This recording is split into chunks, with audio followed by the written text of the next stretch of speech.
Hola, ¿cómo se encuentran el día de hoy? Quiero darles la bienvenida a nuestro curso virtual de presupuesto público. Hoy hablaremos sobre el decreto 111 de 1996, donde se compilan la ley 38 de 1989, la ley 179 de 1994 y la ley 225 de 1995, que conforman el Estatuto Orgánico del Presupuesto. Mi nombre es Lady Gil y abordaré este tema en compañía de mis compañeras Andrea Arévalo y Paola Pedraza. No siendo más, empecemos.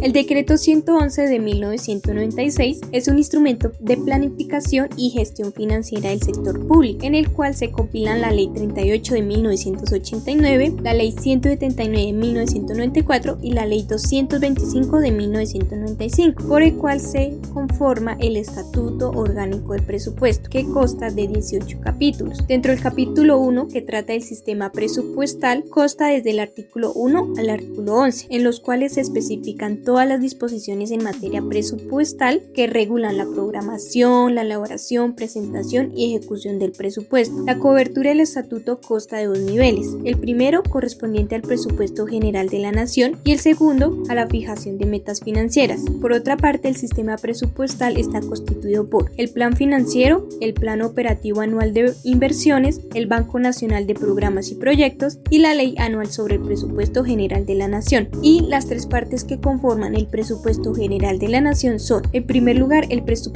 de rentas, el presupuesto de gastos y las disposiciones generales. En el capítulo 2 de los principios del sistema presupuestal abarca del artículo 12 al artículo 24. En el artículo 12 nos plantean los principios del sistema presupuestal, que son la planificación, la anualidad, la universalidad, la unidad de caja, la programación integral, la especialización, la inembargabilidad, la coherencia macroeconómica y la homeostasis presupuestal. Y el 16 al 21 se expone en qué consiste cada uno de los principios anteriormente mencionados. Y el artículo 22 al 24 nos plantean que las rentas que pueden causar un desequilibrio económico se pueden apropiar de las que garanticen la normal evolución de la economía y las demás pueden crear el capital para el Fondo de Recursos del Superávit de la Nación. Capítulo 3 trata del CONFIS, Consejo Municipal de Política Económica y Fiscal. Este es el rector de la política fiscal y coordina el sistema presupuestal. Está integrado por el Ministerio de Hacienda y Crédito Público, directores general de Presupuesto Nacional, Impuestos, Aduanas y Tesorero. Tiene como función aprobar, modificar y evaluar el plan financiero del sector público y, mediante resolución, los presupuestos de ingresos y gastos de la empresa industriales y comerciales del Estado y las sociedades de economía mixta.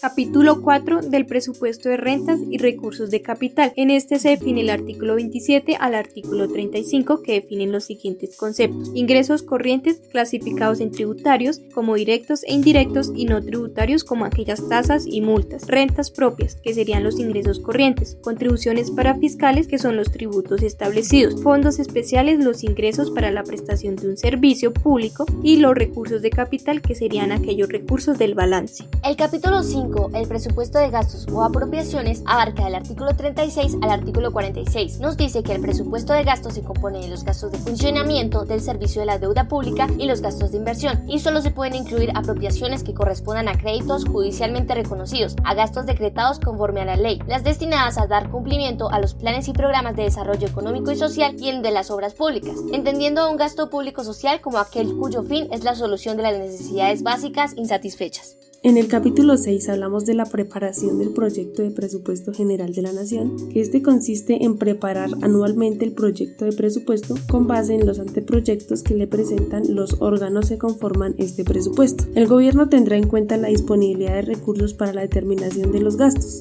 Una vez aprobados por el CONPES, Consejo Nacional de Política Económica y Social, será remitido a la Dirección General del Presupuesto Nacional para su inclusión en el proyecto. Capítulo 7 de la presentación del proyecto de presupuesto al Congreso. Dentro del artículo 51 al 55 se define el momento adecuado para presentar los proyectos de presupuesto, donde el gobierno deberá presentar un anteproyecto al Senado y a la Cámara cada año durante la primera semana del mes de abril, y será presentado el 20 de julio al Congreso para su aprobación, y también se deberá de anexar el detalle de la composición de este. También es importante destacar que si el presupuesto es aprobado sin el proyecto de ley, el gobierno lo deberá suspender. El capítulo capítulo 8 del estudio del proyecto del Presupuesto General de la Nación por el Congreso abarca del artículo 56 al artículo 63. Se establece que una vez presentado el proyecto, el Banco de la República debe dar a conocer su opinión sobre el impacto macroeconómico y sectorial del déficit y el nivel de gasto propuesto. El 15 de agosto se presenta y se observa si el presupuesto necesita ajustes. El 30 de agosto se presenta con las enmiendas correspondientes. El 15 de septiembre las comisiones se deciden por el monto definitivo y antes del 25 de septiembre se lleva a cabo la aprobación del proyecto por parte de las comisiones. El debate está compuesto por las comisiones del Senado y la Cámara de Representantes. En el capítulo 9 encontramos la repetición del presupuesto. Esto quiere decir que si no ha sido presentado o aprobado por el Congreso, el Gobierno Nacional expedirá el decreto de repetición antes del 10 de diciembre. Para la expedición, el Gobierno podrá reducir gastos o eliminar empleos teniendo en cuenta los ingresos. Para la repetición del decreto se tendrá en cuenta el presupuesto del año anterior, créditos adicionales aprobados, los traslados de apropiaciones para el año fiscal en curso. Capítulo 10 de la liquidación del presupuesto. En este capítulo solo se encuentra el artículo 67, donde define que el gobierno debe dictar el decreto de liquidación con las siguientes guías. Primero, tomará como base al proyecto de presupuesto. Segundo, insertará todas las modificaciones. Y como tercero, debe incluir un anexo de los detalles del gasto para el año fiscal respectivo. En el capítulo 11 de la ejecución del presupuesto, que abarca desde el artículo 68 al artículo 89, se contempla que no se puede ejecutar del presupuesto ningún proyecto hasta tanto no sea evaluado por el órgano competente y registrado en el Banco Nacional de Programas y Proyectos. También nos habla sobre los gastos del presupuesto que se harán siempre por medio del PAC, que es el Programa Anual de Caja, un instrumento mediante el cual se define el monto máximo mensual de fondos disponibles en la cuenta, donde sus modificaciones son aprobadas por la Dirección General del Tesorero Nacional del Ministerio de Hacienda y de Crédito Público y es financiado con los recursos de la Nación y debe ser aprobado por el Consejo Superior de la Política Fiscal CONFIS. En el capítulo 12 encontramos el control político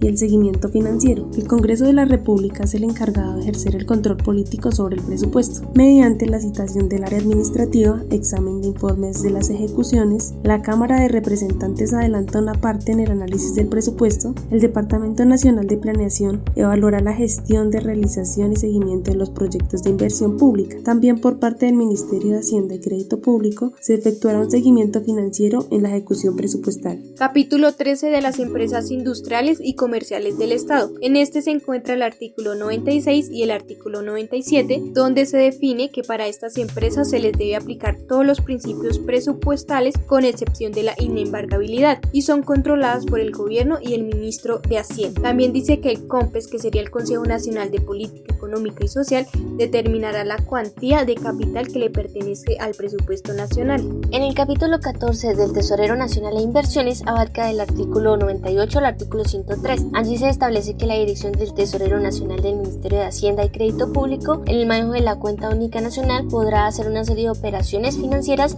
en coordinación con la Dirección General de Crédito Público del Ministerio de Hacienda. Ciertas operaciones tales como operaciones en el exterior sobre títulos valores de deuda pública emitidos por la Nación, operaciones en el país sobre títulos valores emitidos por el Banco de la República y así un sinfín de diferentes operaciones que se pueden hacer. Y los órganos del orden nacional de administración pública solo pueden depositar sus recursos en la única cuenta nacional donde la entidad lo ordene.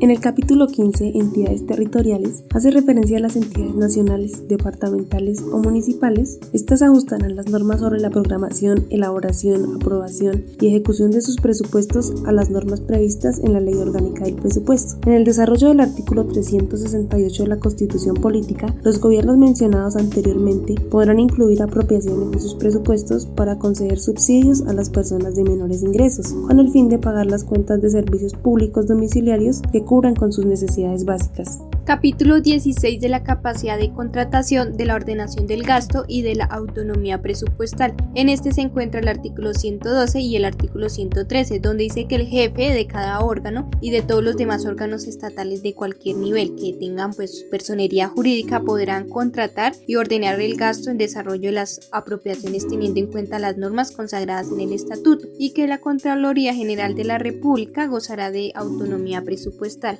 En el artículo 17 de la las responsabilidades fiscales, se encuentra allí el artículo 112 y el artículo 113, donde dice que además de la responsabilidad penal a que haya lugar, serán fiscalmente responsables los servidores o funcionarios allí establecidos, y el encargado de velar por el cumplimiento de esta disposición es la Contraloría General de la República. Y por último encontramos el capítulo 18, disposiciones varias, que como su nombre lo indica abarca varios conceptos que se quedaron por fuera de los otros capítulos. Hace referencia a las fechas, plazos, etapas, actos, procedimientos e instructivos necesarios para darle cumplimiento a lo pactado en el presupuesto. Tenemos el Fondo de Monedas Extranjeras del Banco de la República, que constituye una cuenta de especial manejo que le permite a la nación atender el pago de la deuda externa del sector público. Esta no tendrá un contrato mayor a 2 años. Esperamos que este video haya sido una herramienta fundamental para aclarar y conocer la temática que aborda el Decreto 111 de 1996. Cualquier duda o pregunta, por favor déjenla en la caja de los comentarios. Nos vemos en un siguiente video. Hasta la próxima.